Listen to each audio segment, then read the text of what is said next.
ओम शांति। आज 12 फरवरी 2025 साकार बाबा के मधुर महावाक्य। मीठे बच्चे, तुम बहुत बड़े जौहरी हो।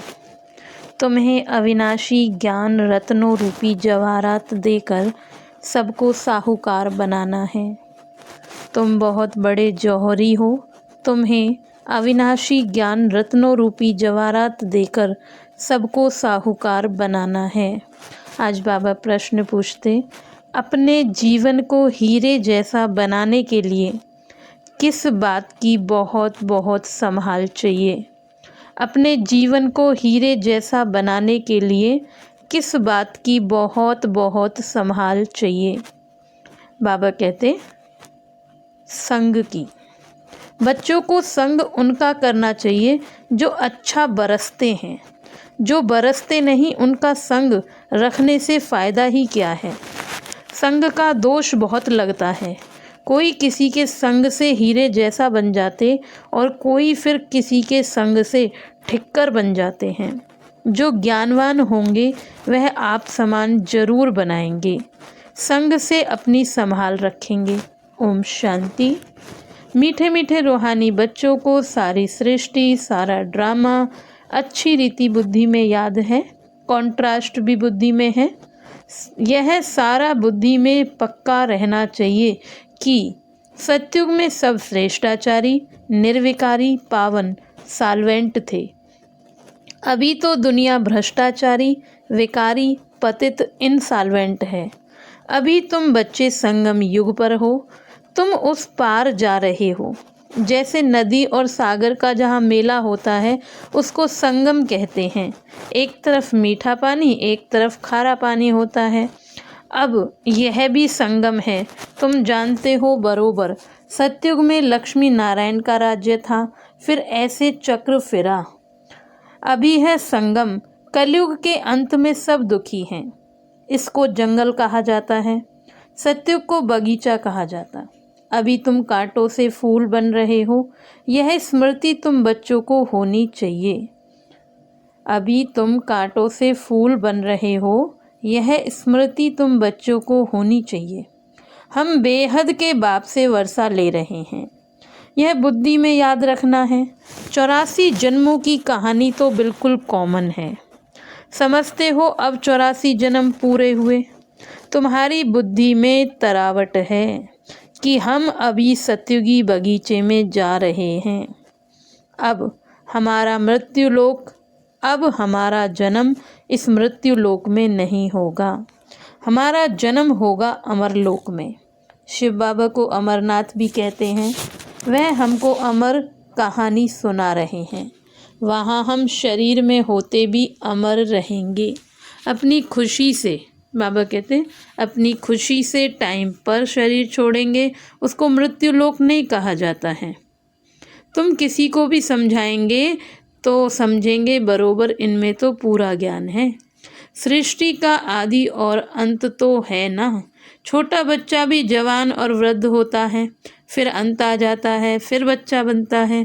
सृष्टि भी नई बनती, फिर क्वार्टर पुरानी, फिर आधी पुरानी, फिर सारी पुरानी होती है, फिर नई होगी। ये सब बातें और कोई एक दो को सुना नहीं सकते। ऐसी चर्चा कोई कर नहीं सकते सिवाय तुम ब्राह्मणों के, और कोई को रूहानी नॉलेज मिल ना सके। ब्राह्मण वर्ण में आए तब सुने, सिर्फ ब्राह्मण ही जाने। ब्राह्मणों में भी नंबरवार हैं। कोई यथार्थ रीति सुना सकते हैं और कोई नहीं सुना सकते, तो उन्हों को कुछ मिलता नहीं है। जौहरियों में भी देखेंगे, कोई के पास तो करोड़ों का माल रहता है और कोई के पास तो 10,000 का भी माल नहीं होगा। तुम्हारे में भी ऐसे हैं। जैसे देखो, ये जनक है, यह अच्छा जौहरी है। इनके पास वैल्यूबल जवाहरात हैं, किसी को देकर अच्छा साहूकार बना सकती हैं। बाबा किसकी बात कर रहे हैं? जानकी दादी की बात कर रहे हैं। कोई छोटा जौहरी है, जास्ती दे नहीं सकते तो उनका पद भी कम हो जाता है। तुम सब जौहरी हो। यह अविनाशी ज्ञान रत्नों के जवाहरात हैं। जिसके पास अच्छे रत्न होंगे वह साहूकार बनेंगे, औरों को भी बनाएंगे। ऐसे तो नहीं सब अच्छे जौहरी होंगे। अच्छे अच्छे जौहरी बड़े बड़े सेंटर्स पर भेज देते हैं। बड़े आदमियों को अच्छी जवाहरात दी जाती है ना, बड़े बड़े दुकानों पर एक्सपर्ट रहते हैं। बाबा को भी कहा जाता है सौदागर रत्नागर, रत्नों का सौदा करते हैं। फिर जादूगर भी हैं, क्योंकि उनके पास ही दिव्य दृष्टि की चाबी है। कोई नौदा भक्ति करते हैं तो उनको साक्षात्कार हो जाता है। यहाँ वह बात नहीं है, यहाँ तो अनायास घर बैठे भी बहुतों को साक्षात्कार होता है।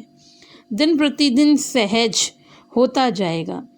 कईयों को ब्रह्मा का और श्री कृष्ण का भी साक्षात्कार होता है।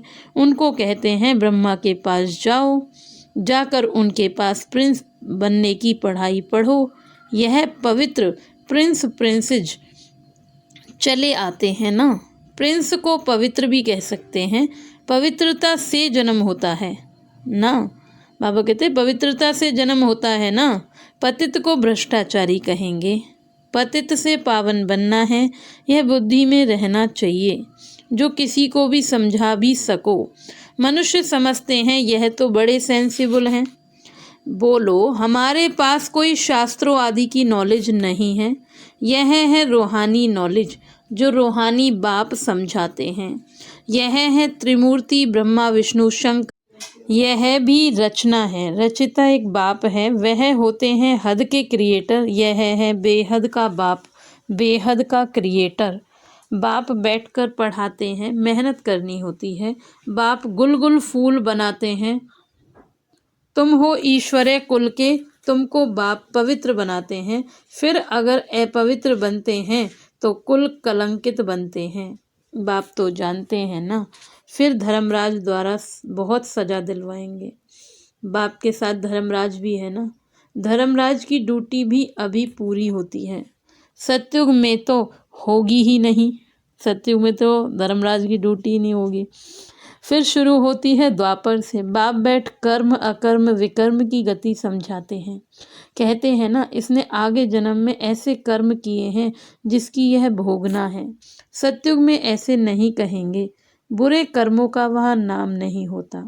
यहाँ तो बुरे अच्छे दोनों हैं। यहाँ तो बुरे अच्छे दोनों हैं, सुख दुख दोनों हैं, परंतु सुख बहुत थोड़ा है। वहाँ फिर दुख का नाम नहीं। सतयुग में दुख कहाँ से आया? तुम बाप से नई दुनिया का वर्षा लेते हो। बाप है ही दुख हरता सुख करता। दुख कब से शुरू होता है यह भी तुम जानते हो, द्वापर से। शास्त्रों में तो कल्प की आयु ही लंबी चौड़ी लिख दी है। अभी तुम जानते हो आधा कल्प के लिए हमारे दुख हर जाएंगे और हम सुख पाएंगे। यह सृष्टि का चक्र कैसे फिरता है, इस पर समझाना बड़ा सहज है। यह सब बातें तुम्हारे सिवाय और कोई की बुद्धि में हो ना सके। लाखों वर्ष कह देने से सब बातें बुद्धि से निकल जाती हैं। अभी तुम जानते हो यह चक्र 5000 वर्ष का है। कल की बात है, जबकि इन सूर्यवंशी चंद्रवंशियों का राज्य था। कहते भी हैं ब्राह्मणों का दिन, ऐसे नहीं शिव बाबा का दिन कहेंगे। ब्राह्मणों का दिन, फिर ब्राह्मणों की रात। ब्राह्मण फिर भक्ति मार्ग में भी चले आते हैं। अभी है संगम, ना दिन है ना रात है।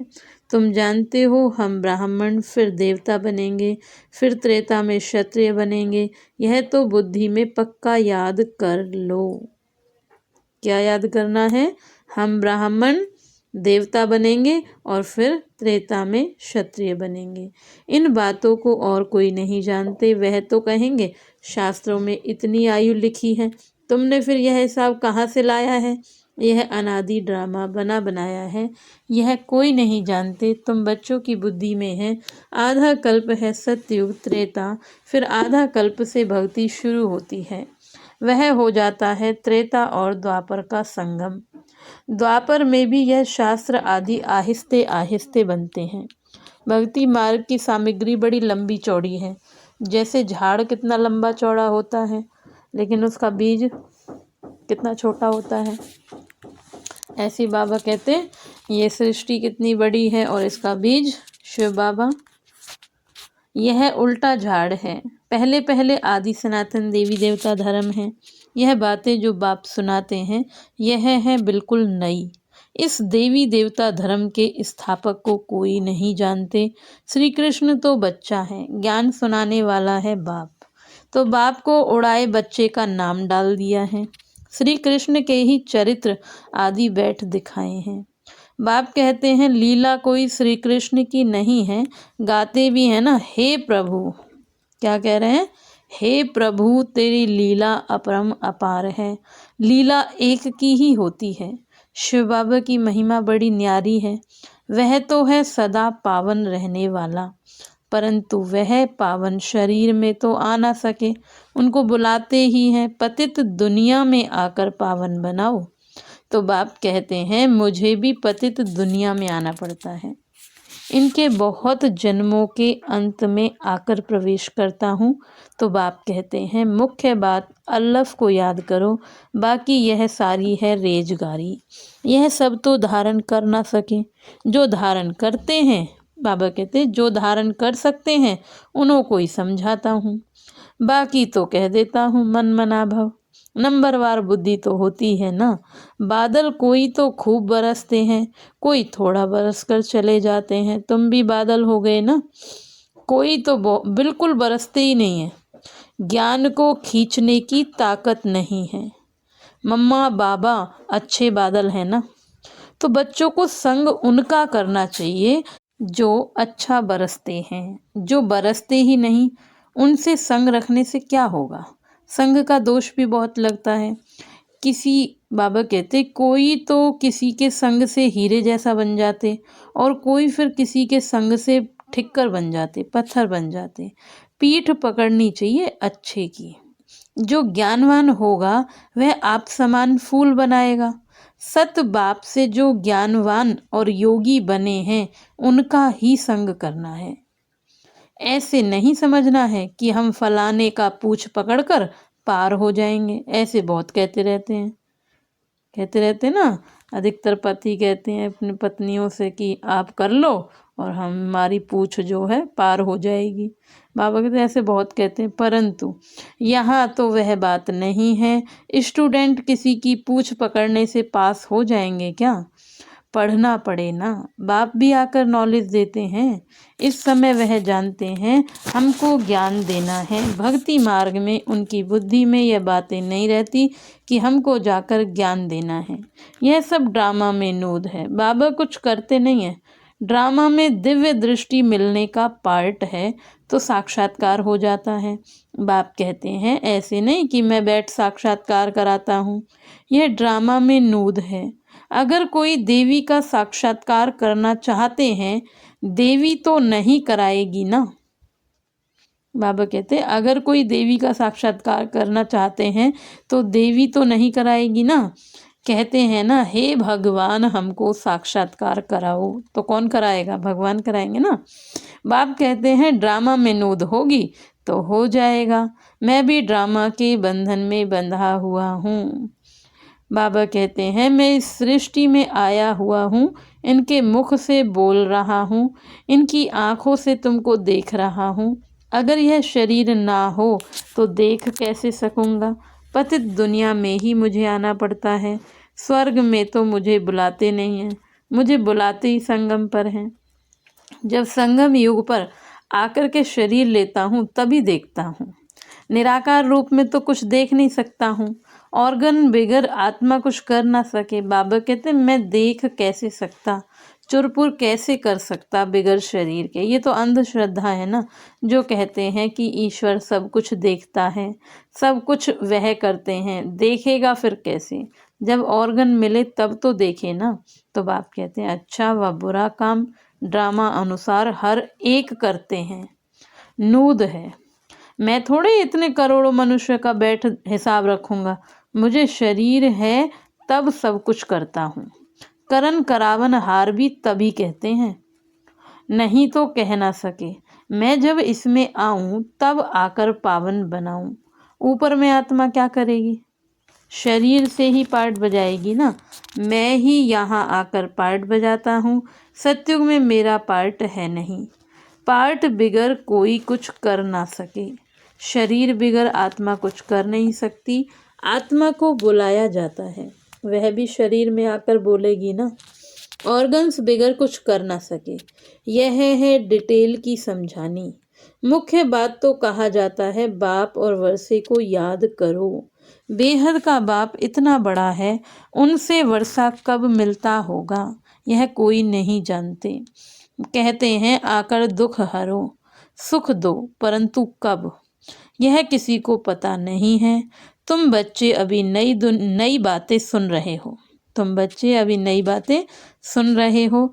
तुम जानते हो हम अमर बन रहे हैं, अमर लोक में जा रहे हैं। तुम अमर लोक में कितना बार गए हो? अनेक बार। इसका भी कभी अंत नहीं होता। बहुत कहते हैं क्या मोक्ष नहीं मिल सकता? बोल दो नहीं। यह अनादि अविनाशी ड्रामा है।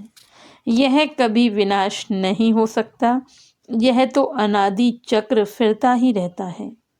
तुम बच्चे इस समय सच्चे साहिब को जानते हो। तुम सन्यासी हो ना, वह फकीर नहीं। सन्यासियों को भी फकीर कहा जाता है। तुम हो राज ऋषि। बाबा कहते तुम राज ऋषि हो। ऋषि को सन्यासी कहा जाता है। अभी फिर तुम अमीर बनते हो। भारत कितना अमीर था, अभी कैसा फकीर बन गया है। बेहद का बाप आकर बेहद का वर्षा देते हैं। गीत भी है ना, बाबा आप जो देते हो सो कोई दे ना सके। आप हमको विश्व का मालिक बनाते हो जिसको कोई लूट ना सके। ऐसे ऐसे गीत बनाने वाले अर्थ नहीं सोचते। तुम जानते हो वहाँ पार्टीशन आदि कुछ नहीं होगी। यहाँ तो कितनी पार्टीशन है। वहाँ आकाश धरती सारी तुम्हारी रहती है। तो इतनी खुशी बच्चों को रहनी चाहिए ना। हमेशा समझो शिव बाबा सुनाते हैं, क्योंकि वह कभी होली डे नहीं लेते। बाबा कहते क्योंकि वह कभी हॉलीडे नहीं लेते, कभी बीमार नहीं होते। याद शिव बाबा की ही रहनी चाहिए। इनको कहा जाता है निरअहंकारी। मैं यह करता हूँ, मैं यह करता हूँ, यह अहंकार नहीं आना चाहिए। सर्विस करना तो फर्ज है, इसमें अहंकार नहीं आना चाहिए। अहंकार आया और गिरा। सर्विस करते रहो, यह है रूहानी सेवा, बाकी सब है जिस्मानी। अच्छा, मीठे मीठे सिकी लदे बच्चों प्रति माता पिता बाप दादा का याद प्यार और गुड मॉर्निंग। रूहानी बाप की रूहानी बच्चों को नमस्ते। हम रूहानी बच्चों की रूहानी बाप को नमस्ते नमस्ते नमस्ते। मीठे बाबा, प्यारे बाबा, मेरे बाबा, शुक्रिया बाबा, शुक्रिया। धारणा के लिए मुख्य सार। पहली पॉइंट, बाप जो पढ़ाते हैं उसका रिटर्न गुलगुल फूल बनकर दिखाना है। मेहनत करनी है, कभी भी ईश्वर कुल का नाम बदनाम नहीं करना। जो ज्ञानवान और योगी हैं उनका ही संग करना है। जो ज्ञानवान और योगी हैं उनका ही संग करना है। सेकंड पॉइंट, मैंपन का त्याग कर निरअहंकारी बन रूहानी सेवा करनी है। मैंपन का त्याग कर निरअहंकारी बन रूहानी सेवा करनी है। इसे अपना फर्ज समझना है, अहंकार में नहीं आना है। वरदान है, व्यर्थ को भी शुभ भाव और श्रेष्ठ भावना द्वारा परिवर्तन करने वाले सच्चे मर्जीवा भव। व्यर्थ को भी शुभ भाव और श्रेष्ठ भावना द्वारा परिवर्तन करने वाले सच्चे मर्जीवा भव। बाप दादा की श्रीमत है, बच्चे व्यर्थ बातें ना सुनो, ना सुनाओ, ना सोचो। सदा शुभ भावना से सोचो, शुभ बोल बोलो। व्यर्थ को भी शुभ भाव से सुनो, शुभ चिंतक बन बोल के भाव को परिवर्तन कर दो। सदा भाव और भावना श्रेष्ठ रखो। स्वयं को परिवर्तन करो, ना कि अन्य के परिवर्तन का सोचो। स्वयं का परिवर्तन ही अन्य का परिवर्तन है। इसमें पहले मैं, इस मर्जीवा बनने में ही मजा है। इसी को ही महाबली कहा जाता है। इसमें खुशी से मरो, यह मरना ही जीना है और यही सच्चा जीवदान है। स्लोगन है, संकल्पों की एकाग्रता श्रेष्ठ परिवर्तन में फास्ट गति ले आती है। संकल्पों की एकाग्रता श्रेष्ठ परिवर्तन में फास्ट गति ले आती है। एकांत, बाबा कहते हैं अव्यक्त इशारे, एकांत प्रिय बनो, एकता और एकाग्रता को अपनाओ। बाबा कहते हैं संगठन की शक्ति जो चाहे वह कर सकती है। संगठन की निशानी का यादगार है 5 पांडव। एकता की शक्ति, हाँ जी विचार दिया, फिर एकता के बंधन में बंध गए। यही एकता सफलता का साधन है। ओम शांति।